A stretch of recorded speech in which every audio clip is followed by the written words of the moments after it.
بسم الله بديت وعلى النبي صليت، وبحكايتي الأطيب ناس جيت.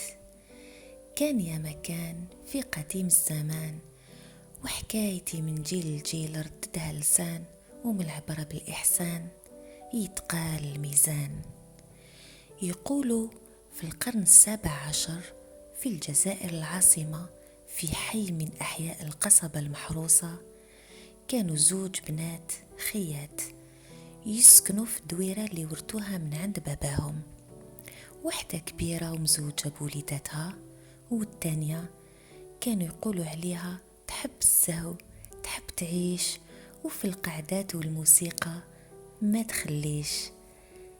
اسمها فاطمة الزهراء، ومعروفة باسم المعكرة على شعرها اللي كان محني ولونه أحمر.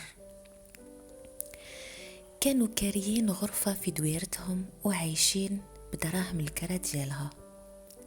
نهار من نهارات نادت اختها الكبيرة الطيب ودارت بوزلوف، وعبقت ديك الريحة الماكلة اللي كانت تتجمر الله الله في وسط الدار كامل الدويرة والزنيقة.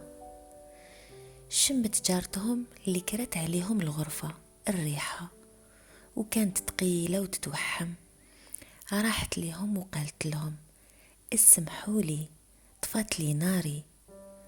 وبقات هذيك الموحمة مسكينة رايحة وجاية في ديك الحالة، ما جايبة خبر 7 مرات، وفي كل مرة كانت تقول اسمحوا لي، طفات لي ناري قبل ما نشعل النافخ ديالي.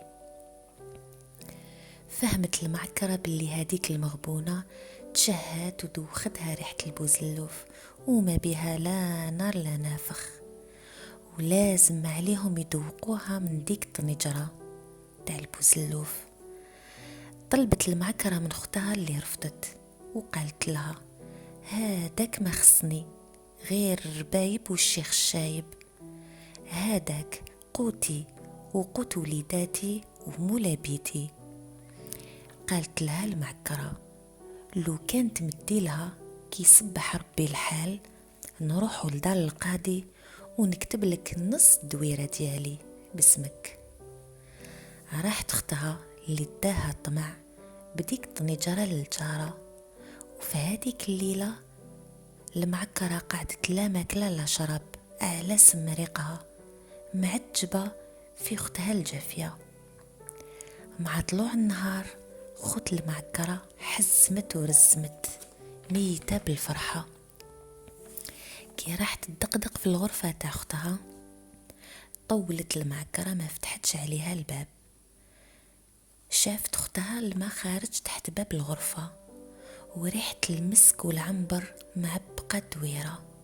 من الخلعة عيطت للجيران اللي كسروا عليها الباب، لقاو المعكرة مغسلة ومكفنة وجهها مبسم، وريحة الغرفة مسك وعنبر. باش يدفنوها بداو الرجال يكبروا، وفي كل مرة كان يحصل المربوح عند الباب وما قدروش يخرجوه، حتى نوي نصحهم شيخ الجامع وقال لهم ادفنوها في غرفتها. دار المعكرة ما زالت موجودة إلى يومنا هذا في القصبة المحروسة، وبقات قصتها تتوارث من الجيل للجيل.